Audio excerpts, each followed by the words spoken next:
Hello everyone, so in today's video I'm going to show you how to fix Nvidia control panel display setting is not showing. So first of all, what you want to do is that you need to go to your desktop display and then right click, and then you can find Nvidia control panel here and then click it. After that, you need to wait.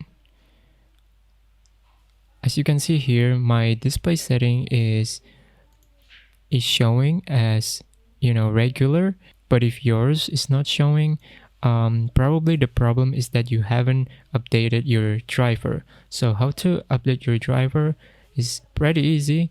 You can go to your Windows search bar and then search for device manager. After you find the device manager, you might want to look up for display adapters and then click it. So you can see here, I have two graphics, Intel and Nvidia. You can see your Nvidia graphic here with your own model. Mine is Nvidia GeForce GTX 960M. You might want to right click it and then click update the driver, because I have already updated driver, so I don't need to do that. So you might want to also update for the GeForce Nvidia GeForce Game Ready.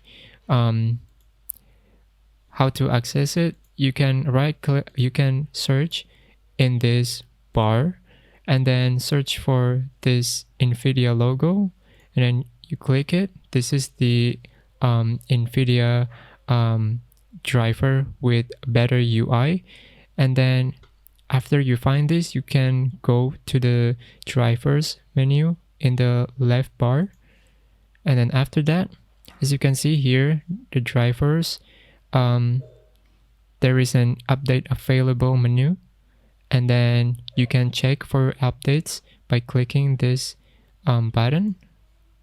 As you can see here, mine is already updated, so there is no update available. So make sure you click the update if you have the update menu. So I think that's all for today's video. Thank you so much for watching.